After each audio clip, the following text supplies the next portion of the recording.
Welcome back to Global War 1939. Just finished off round 3. So let's take a look here. So for the Germans, again, just like turn 2, another build-up, another maneuvering, all the surviving armor, and some more units from the Paris battle from turn 1 is still on the move towards Russia. They only moved one space this time. They waited for units, the newly purchased units in Berlin and Stettin, West Germany, to all meet in Austria together. And then on turn 4, they'll move into Romania. Yeah, so what we have going on, what is there? Right now we have 15 medium armor. We got 2 Mark IVs. We got about 5 mechanized, 3 SS mechanized, about 6 artillery, and close on about 20, maybe slightly more than infantry. And we have 13 more units here. So all these 13 plus those 2 cards will all meet together, and then we'll purchase another 13 units, and then that should give us enough for our push in East. And of course, we're still putting units into Paris for the inevitable attack by the Allies. Italy did move in a couple units to help defend the coastline. Finland did fall. The stack of infantry, they had about, 13 infantry. They did reinforce with a couple more via the transports. The Romanian fighter did go up and help to assist as well. The Russians did take it, as it usually does fall to the Russians, but they lost all their support. They only got 3 light armor, 2 mechanized, and artillery left. So that's definitely more than enough to clean up the rest of Finland, as there's only 1 infantry. But we'll see how that goes. Those tanks and those light armor are going to be needed in Moscow pretty soon. For the Italians, after the cleanup of Greece from the previous turn, they did sail over and land in Syria. So they're going to make a push for Iraq. So what they're thinking long-term, mid to long-term, take Iraq before it flips, because after round 7, it goes to a pro-allied from a pro-axis. So they're going to try to activate that as soon as possible. They did bring in a fair amount of force to counter the Iranians. So the Italians will gain 2 infantry by taking Iraq, plus these 4 units. They might bring in a couple more, maybe. And then clean up the Iranians here. Possibly drop a minor facility. So they'll have 2 facilities attacking Cairo from 2 different angles. We'll see how that goes. And they purchased another destroyer cruiser, and they moved one of their transports over. So they got 2 transports here, 2 here. So we're going to make a run at Gibraltar as well. That does a couple things. It closes off Allied ships into the Mediterranean. Also allows the Italians to get out when they are needed. So every turn, the Italians are going to try to at least get a destroyer, a cruiser, even a sub every turn to build up their fleet to get out into the Atlantic. This does a couple things. It forces the Americans and the British to purchase more vessels just outside of transports. Typically, they'll get to a point where they'll have, say, 10 destroyers, just for an example, and then just all their money left in their navy goes towards transports, allowing to bring over their army, infantry, and armor, artillery, to bring it over in more waves. But if you force their hand to build more destroyers, cruisers, that's less money on transports, less material that can cross the English Channel and the Atlantic. So we'll see how that goes. Speaking of the British and the Americans, they didn't do much. They are chasing off. They did bring down 3 destroyers to chase off these 2 subs. And these 2 ships from the Germans are chasing these guys. the two German subs off the coast of Canada, they were too far north to escape to meet up with these. They would have got caught, so they would have came here and they just would have been attacked, right? So they decided to attack the French, as if German subs attacking have a better die roll than defense, so that they would have faced the same amount of ships, regardless attacking or defending. So they just had better odds. They did take out two more French vessels. But of course, they got killed themselves. Right. So for the Russians, like I said, they did take out Finland. They are now focusing on the Germans because they see a big buildup. They see the troops in Austria heading east. So they're waiting patiently for the attack. In Al-Kursk, this is where the bulk of their army is. Quite a number of infantry. So probably about 15 so far.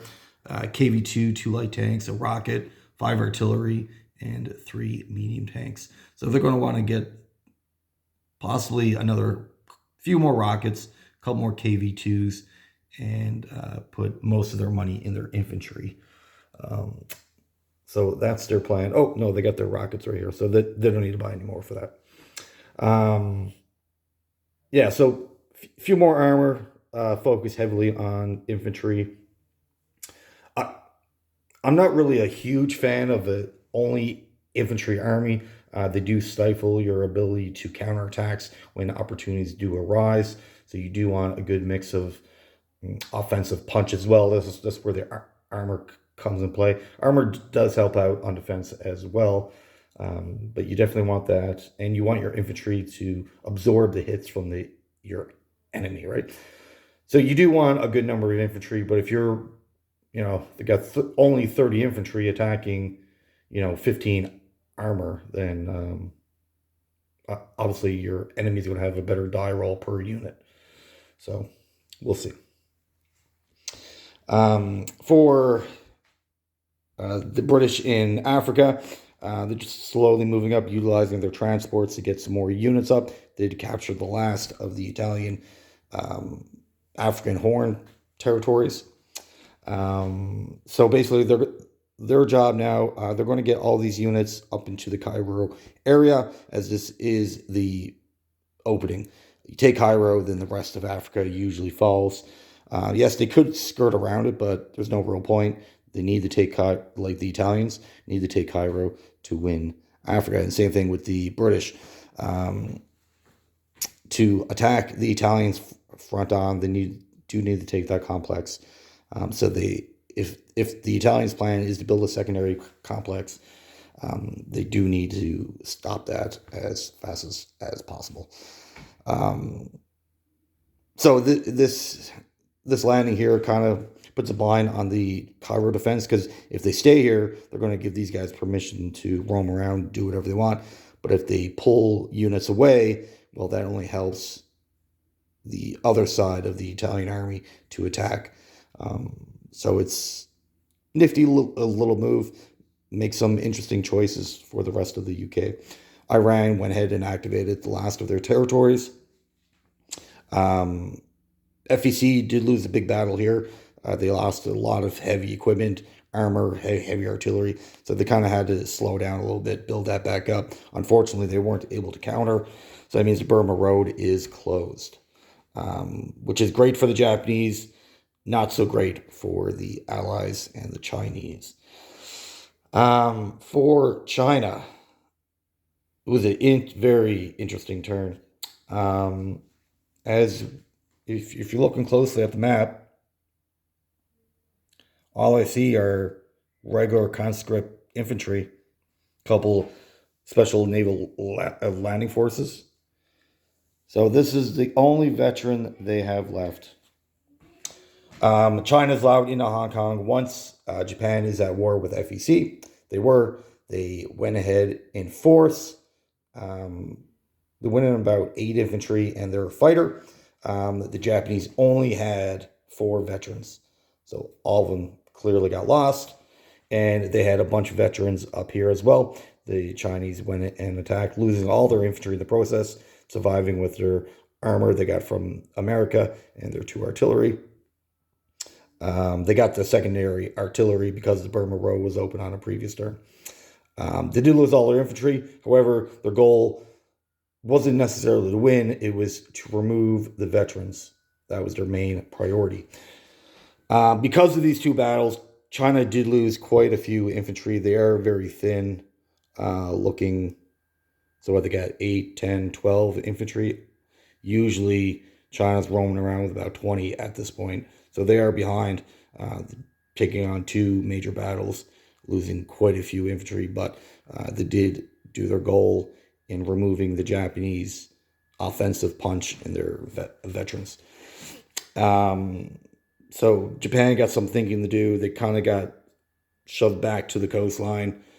So are they going to take a turn to build or go right back on the offensive? We will have to see, because all the Japanese transports are like in this area.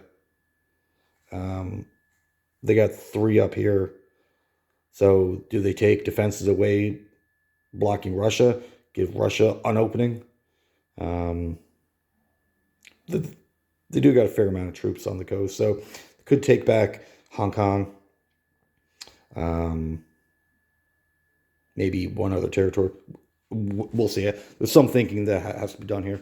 Anzac did go ahead and take out another island from Japan. So they've stifled off $2. So this is not, the Japanese are not happy about this. However, coming in here by the Anzac is a risk. They are in range of this fleet, and they are in range of these 4 destroyers. They were using these destroyers to get these guys off the island back on the mainland China.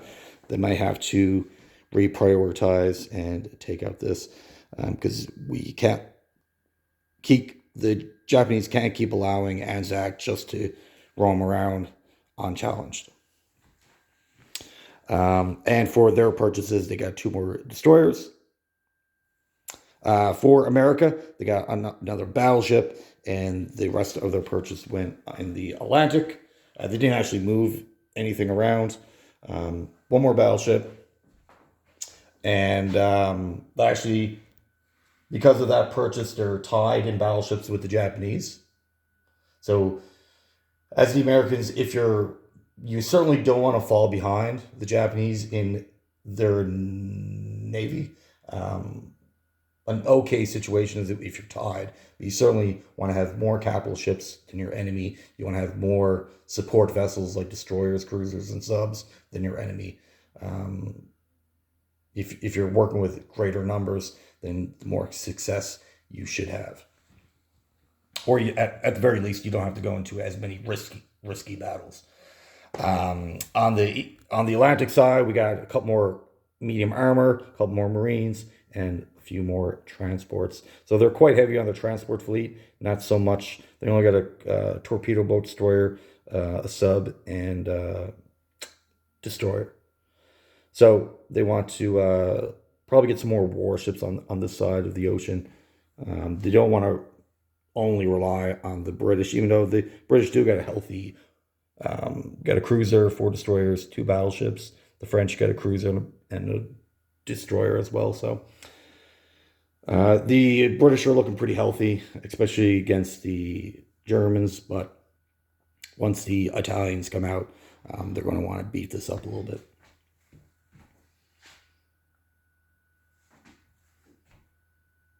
All right, perfect. Now, one thing I meant to show you the last video, I totally forgot about it, is the incomes for both Russia and the U.S.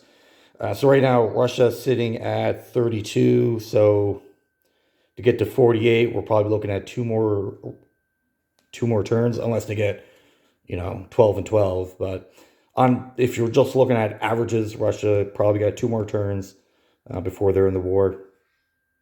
The U.S. is sitting at 63, so they're not too far off. If the Axis don't give them another bump, which probably won't, unless Germany goes into Russia sooner, that gives U.S. a $10 bump.